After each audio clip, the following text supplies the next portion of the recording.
Welcome to my podcast.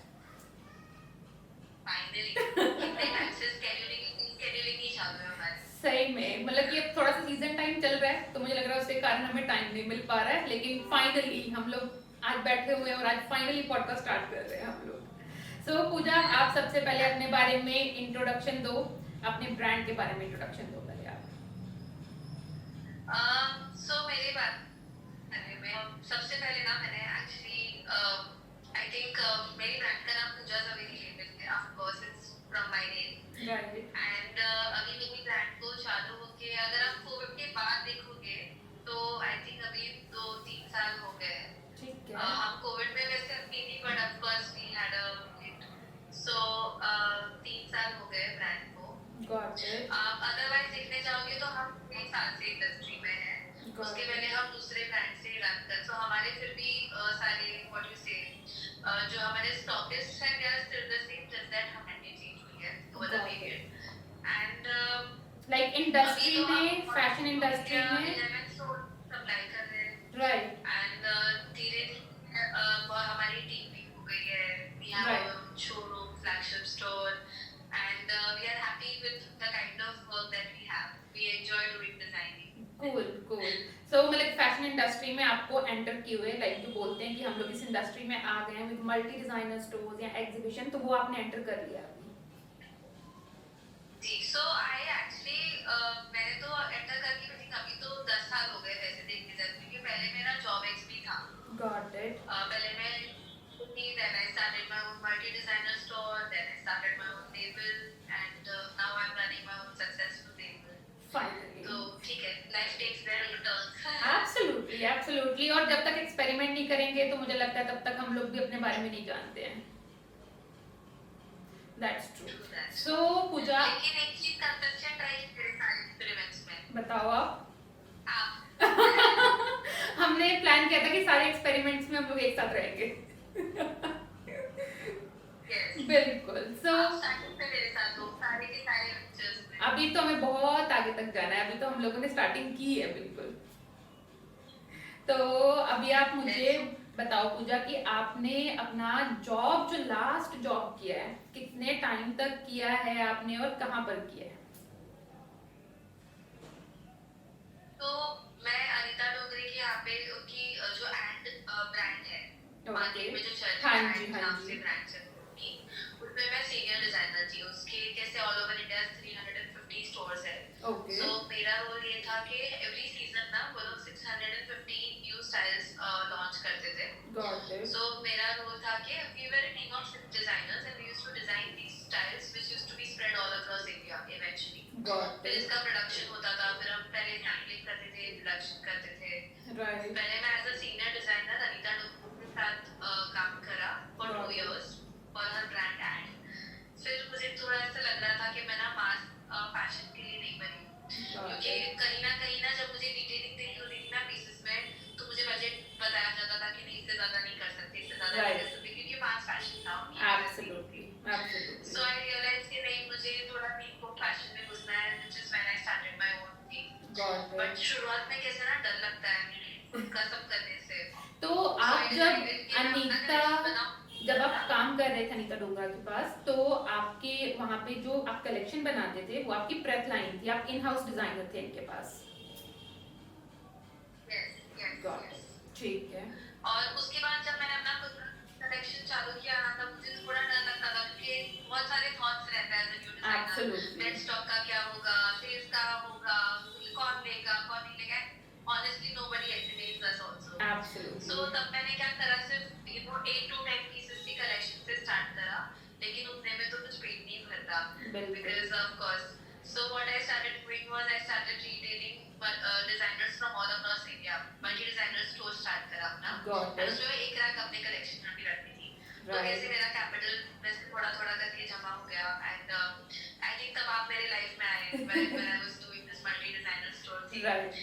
And हमने साथ में मिलके बहुत सारे डिजाइनर्स को बहुत अच्छी सेल्स भी दी, but then Covid happened right. And उसके बाद जब and then life took a U turn, I got pregnant with a baby and I know. फिर मैंने सोचा कि मैं 2 बिजनेसेस नहीं करना चाहती, बिकॉज़ थोड़ा लाइफ में सैनिटी नहीं रही थी। Right. So then I switched to Pooja Zaveri label. Got And we it. have been doing excellently well since then. I'm happy with my decision today. नहीं, that's really great. That's really great. So I think पूजा आपकी video थोड़ी सी blur हो रही है. आपका अभी ठीक है? अब बेटर है, अभी बेटर है. So that's really nice. In fact यही है कि जब अप एंड डाउन्स आते हैं, चीजें बैक टू बैक चल रही होती है, तो मुझे लगता है तभी हमारी लाइफ के बेस्ट एक्सपेरिमेंट्स जो होते हैं वो रिजल्ट्स भी देते हैं. तो अगर मैं एक्सपेरिमेंट जो रिजल्ट्स की बात कर रही हूँ, सो पूजा अब मेरे को आप ये बताइए कि आपकी ब्रांड स्ट्रेटेजी क्या रही है. काफी सारे एक्सपेरिमेंट किए हैं हम लोगों ने कलेक्शन के अंदर, तो उसके बाद आई थिंक काफी सक्सेसफुल हो गए हो आप मार्केट के अंदर और बहुत अच्छे से सप्लाई भी कर रहे हो. अगर मैं फिंगर्स पे काउंट भी करूँ तो मुझे लगता है अराउंड हम लोग 8 to 10 स्टोर्स तो कर ही रहे हैं, मल्टी डिजाइनर स्टोर्स. तो मुझे आप ये वाली स्ट्रेटेजी के बारे में थोड़ा सा बताओ और आई थिंक हमारी ऑडियंस को भी इस चीज से बहुत कुछ समझने को मिलेगा. तो of course it was a learning process. पहले दिन तो कुछ समझ में नहीं आता. मेरे पेरेंट्स भी इसी नहीं के they can guide me कि बेटा इसके बाद वो करो. Right. So I had to learn everything by myself. So when I started my first collection, Right. I made मुझे पता था कि वॉल्यूम होना है क्योंकि सबका प्रेशर रहता था बेटा वॉल्यूम गेन करो वॉल्यूम गेन करो. So हमने क्या करा कि एक कलेक्शन बनाया, उसके 10 सेट्स बनाए और बिल्कुल. सब स्टोर्स को फोन लगाना चालू किया कि आप हमारा कलेक्शन रखो. ईमेल करते थे कि आप हमारा कलेक्शन रखो. But being a new designer ना कोई ज्यादा भाव देता है, I know. ना ऐसा होता है कि हमारे भी कलेक्शन में खामियां होती है. So nobody is willing to try. We also do that. Right. That it is a policy. भी कुछ कुछ स्टोर ने लिया बट इतने सेल्स नहीं आते थे back Right. Then. Right. Then slowly and steadily पहले तो गिव अप कर दिया मैंने तो. Okay. इतना सारा डेड स्टॉक हो गया, अभी क्या करना है. बट सबका सपोर्ट इतना अच्छा रहता था, फ्रेंड्स फैमिलीज आप. तो मैंने बिल्कुल. सोचा कि चलो नहीं I can do this again. वैसे कर करके हर बार एक और कलेक्शन थोड़ा थोड़ा थोड़ा करके मेरे सेल्स इंप्रूव होते गए विद बिल्कुल. टाइम. एंड प्राइस पॉइंट्स में फर्क आने लगा. देन हमारे क्रिएटिविटी में भी फर्क आने लगा. हमारी एफिशिएंसी, हमारी फिनिशिंग सब चेंज हो गया with time in the next 3-4 years. Of course, because we grew good, stores also joined our hands. Absolutely. And करते I think today we have reached a point जब हम ये समझ गए हैं कि कभी भी एक कलेक्शन के 10 सेट्स बना के फायदा नहीं होता. हमने Right. हमेशा चालू किया है कि हम एवरी सीजन ना 5 to 6 कलेक्शंस बनाते हैं. ठीक है. इससे क्या होता है ना, स्टोर्स को भी वैरायटी मिल जाती है. When we बिल्कुल. send them our look, they also have a variety कि ये नहीं तो वो कलेक्शन कर सकते हैं. True. दूसरा, हमको एक कलेक्शन के 10 सेट्स नहीं बनाने पड़ते. हम एक कलेक्शन के मैक्सिमम 2 ही सेट प्रोड्यूस करते हैं. बिल्कुल. And liquidating two what do you say sets is very easy than liquidating Right. 10. Right. So इतना डिफरेंस है. बात एकदम बेसिक सी है बट बिल्कुल बिल्कुल. So that's really nice. In fact मुझे लगता है कि ये चीज सबको सुननी चाहिए, जो भी बडिंग डिजाइनर्स हो गए, क्योंकि उनको ना इस चीज से बहुत कुछ सीखने को मिलेगा. कई बार बहुत सारे डिजाइनर्स को लगता है कि शायद एक कलेक्शन के आप 10 पीसेस बना के रख दोगे तो कलेक्शन पूरी निकल जाएगी. नहीं, स्टार्टिंग है तो आई थिंक सो कि कहीं ना कहीं आपको भी मार्केट को टेस्ट करना चाहिए. और प्लस ये भी रहता है कि जब आप मार्केट में आ गए हो, आपके कुछ स्टोर्स बहुत ज्यादा अच्छे चल रहे हैं, तब आप मल्टीपल कलेक्शंस बना सकते हो, तब आप लॉन्च कर सकते हो. डेड स्टॉक भी नहीं होगा और कहीं ना कहीं आपका मनी भी स्टक नहीं होगा, जो मुझे पर्सनली लगता है. सो वैसे पूजा हम लोग बहुत सारी चीजें एक साथ करते हैं, आपको पता ही है, और भी बहुत सारे साइड बिजनेस है छोटे छोटे जो हम लोग करते रहते हैं. तो एक जो पॉइंट है जो आपसे डिस्कस करके मुझे बहुत ही इंटरेस्टिंग लगा, और मार्केट में अपनी फैशन इंडस्ट्री में बहुत सारे डिजाइनर्स ना इस चीज से अवेयर नहीं है, लेकिन काफी हाई एंड डिजाइनर्स को इस चीजों के बारे में पता है. तो आप मुझे बताओ, ये जो मेन पॉइंट है फैशन फोरकास्टिंग, क्या चीज है ये और ये डिजाइनर के लिए कितनी इंपॉर्टेंट है? देखो, ट्रेंड फोरकास्टिंग ना एक ऐसी गेम है ना कि अगर तुम समझ गए ना तो तुम्हारा सेल्स रॉन्ग होने के चांसेस बहुत कम होते हैं. Got it. और अगर तुमने उसको अगर आप उसको ठीक से नहीं पकड़ते हो ना तो आपका सारा स्टॉक डेड स्टॉक बनता है. ये उसके बीच की लाइन है ये. ट्रेंड फोरकास्टिंग से ना मतलब ऑनेस्टली अब्रॉड तो सारे ही डिजाइनर्स या बड़े बड़े ब्रांड्स हम लोग ही करते हैं.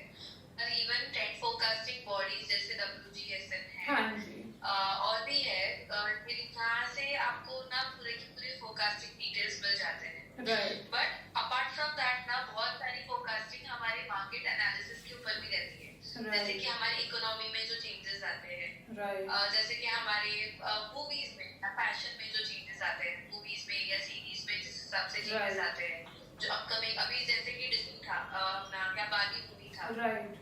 we all knew it was releasing in 2023, Right. right?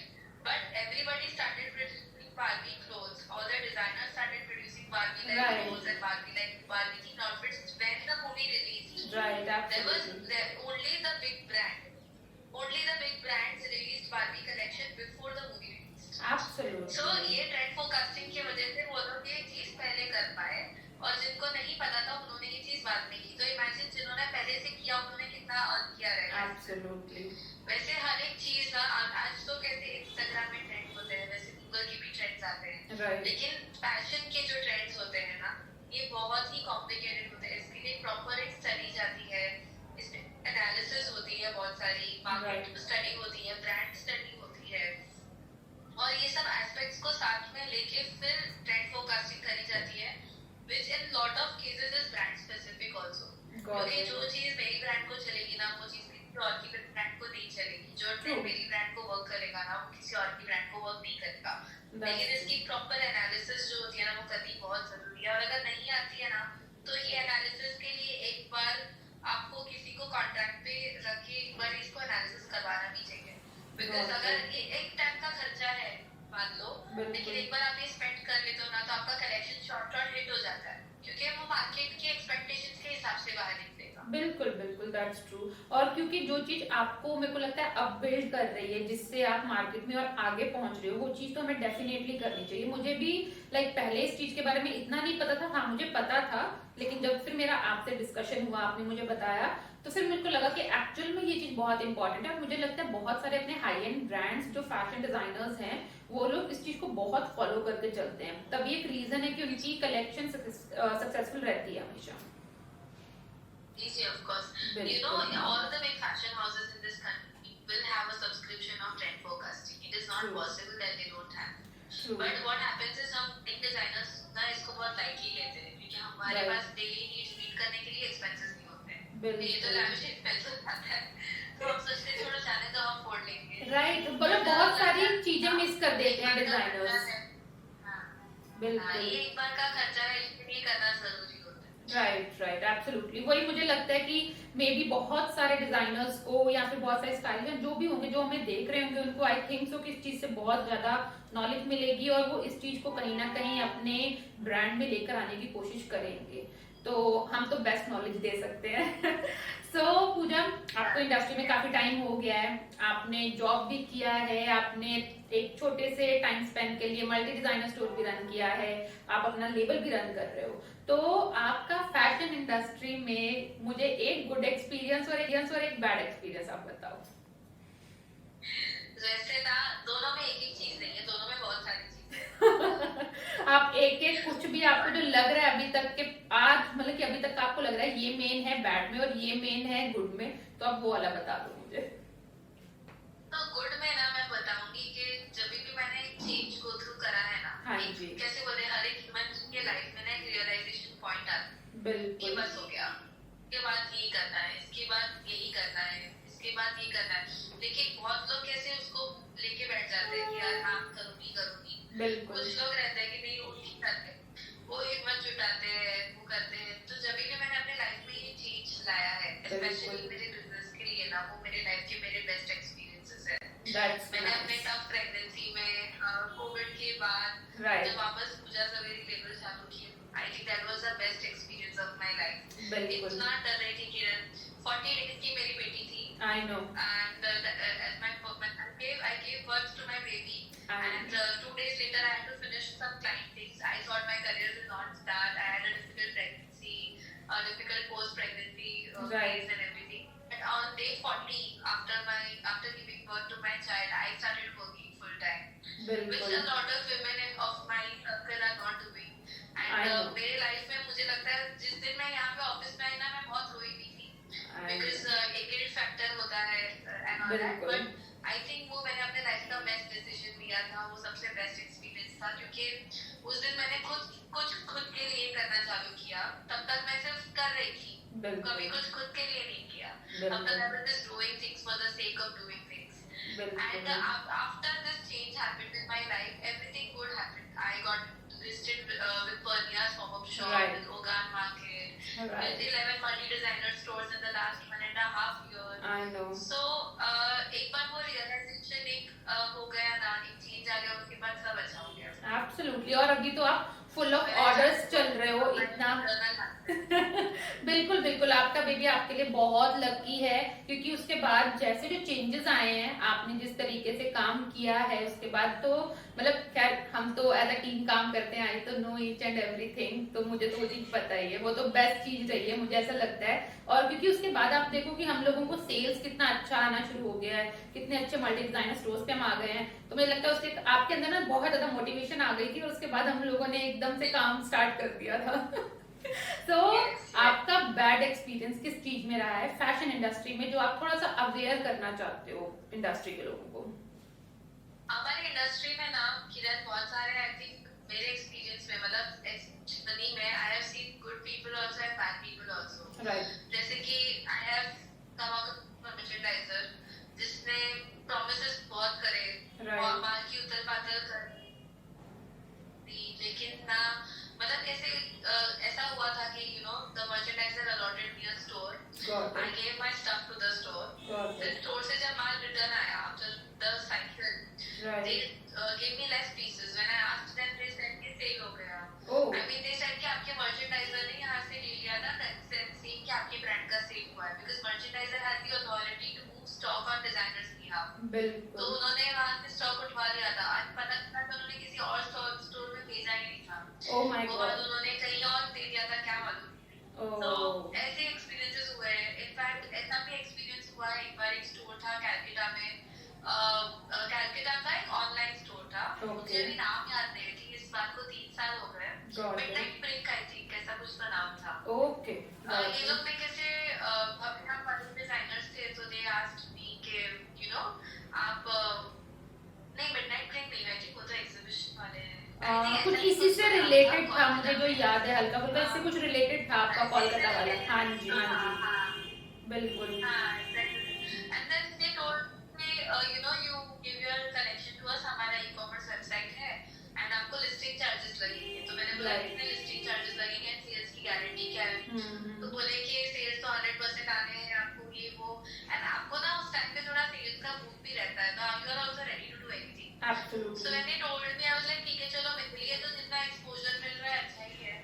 तो I told them, तो उन्होंने मुझे एक पैकेज दिया कि मिनिमम आपको 3 मंथ का पेमेंट करना पड़ेगा, तब मिला के 25-30 हजार रुपया हो जाएगा, ऐसा कुछ का अमाउंट था. एंड बोला हम आपको फ्रंट पेज पे बैनर्स देंगे, फिर आपका रोज इतना ऐड होगा, ये होगा, वो होगा. पेमेंट हो गया, मेरा ब्रांड लिस्ट भी हो गया, वो भी बहुत सारे फॉलोअप्स के बाद लिस्ट हुआ. उसके ऑलमोस्ट 3-4 महीने तक ना मैं बैनर के लिए पीछे पड़ी थी कि आपने मैं होम पेज पे मेरा बैनर नहीं लगाया, बैनर नहीं लगाया. Then they stopped answering. Then one day I called them, तो मुझे बोलते कि अगर मैंने कमिट किया तो ये थोड़ी बोला था कि मैं इंस्टॉल करूंगी, मैं तो कभी भी कर सकती हूं. तो उन्होंने आपसे पैसे भी लिए थे इस चीज के, लिस्टिंग करने के? पैसे पूरे एडवांस, पूरे एडवांस. और एक merchandiser I think I had met, she took money. She's like, you have to do minimum 3 stores with me. One store will cost you 10,000 rupees. And minimum 3 stores आपको करने पड़ेंगे, उससे कम मैं नहीं करती. She did 1 store and then she stopped picking call. She took payment of all 3 stores in advance. ये थोड़ी चीजें ना मैंने भी सुनी है बहुत सारे डिजाइनर से, ऑल्दो लाइक मैं भी हूँ मर्चेंडाइजर, आपको पता है आपके साथ मैं कितने लंबे टाइम से काम कर रही हूँ, लेकिन ये चीजें मैंने ना और भी डिजाइनर से बहुत सुनी है. तो समाओ मुझे लगता है ये हमारे लिए, मतलब कि अगर हम लोग अच्छे मर्चेंडाइजर है ना, तो हमारे लिए कहीं ना ये चीज बड़ी एक प्रॉब्लम क्रिएट कर देता है मार्केट में, कि बहुत सारे डिजाइनर ना ट्रस्ट नहीं कर पाते. ऑल्दो मैं और आप तो उससे पहले से काम कर रहे हैं, तो हमारा तो एक ऐसा रिलेशन बन चुका है अभी. आई नो नहीं, आपके जैसे किरण मर्चेंडाइजर्स ना मार्केट में ज्वेलरी बहुत कम है. एंड कैसे होता है ना कि yes, even I have lost trust on with other people. Kiran मेरे साथ पहले, आप मेरे साथ पहले से जुड़े थे, लेकिन आपको भी मालूम है कि किसी भी काम इतना हैवी होता है ना कि कभी-कभी एक मर्चेंडाइजर से नहीं हो पाता. So we hire multiple merchandiser.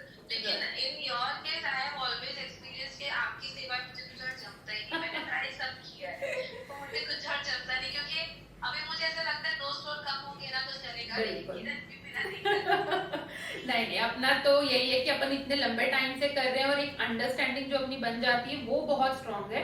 But also अगर इसको हम लोग साइड भी करें, अब जो लोग स्पॉइल करते हैं रिलेशन, उसके चक्कर में ट्रस्ट करना एक, क्योंकि कल आपकी लाइफ में कोई नया मर्चेंडाइजर आएगा तो मुझे लगता है आप उस पर रिलाई नहीं कर पाओगे, ट्रस्ट नहीं कर पाओगे आप उसके ऊपर इतनी जल्दी, तो वो कहीं ना कहीं टाइम टेकिंग होगा ही होगा। तो ये भी बहुत अच्छी चीज है जो आपने बताई है मेरे को, क्योंकि ये आपके गुड और बैड एक्सपीरियंस दोनों बहुत अमेजिंग है। बाकी आप और कुछ एक लास्ट कोई चीज बोलना चाहते हो ऑडियंस को, कुछ बताना चाहते हो एट लास्ट आप? आई थिंक एक चीज ऐसी है कि लाइफ में हमेशा जो एक चीज रखी है, keep changing, keep evolving, because if you are keeping on doing the same thing, हर टाइम सेम टाइप के स्टाइल कर रहे हो, नया एक्सपोजर नहीं रख रहे हो, या फिर सेम टाइप का बिजनेस कर रहे हो, थोड़ा भी इवॉल्व नहीं हो रहे हो, उसमें टेक्नोलॉजीज नहीं एडवांस कर रहे हो, उसमें नए स्टेप्स नहीं ले रहे हो, एक स्टोर से 2 स्टोर तक नहीं कर रहे हो, या whatever, if you don't change, no, then you will be thrown back. So you have to keep changing, you will have to keep evolving. बिल्कुल सही बात है। बहुत इनफैक्ट बहुत अच्छा लगा पूजा आपसे बात करके, और बहुत सारी चीजें मुझे लगता है बहुत सारे अपकमिंग डिजाइनर्स और अपनी फैशन इंडस्ट्री को नई चीजें पता चलेंगी। और थैंक यू सो मच आपका, आपने आज के पॉडकास्ट में ज्वाइन किया और इतनी नॉलेजेबल चीजें बताई आपने। नहीं, आपके लिए तो कोई भी टाइम हमेशा अवेलेबल। तो जल्दी से फिर प्लान करेंगे अपने नेक्स्ट पॉडकास्ट का, देखते हैं इसके हमें क्या रिव्यूज आते हैं, क्या चीजें चाहती हैं इसमें हमारी, तो उसी के अकॉर्डिंग नेक्स्ट हम लोग प्लान करेंगे अपना। ओके, I'm sure आपको बहुत रिव्यूज आएंगे because you are working very hard on getting back to the fashion industry also. Definitely definitely, I hope हम लोग सबसे बेस्ट करें। आपको पता ही जो भी करते हैं हम लोग अपना बेस्ट देते हैं उसके अंदर। Thank you so much Pooja. Welcome. Thank you. Bye.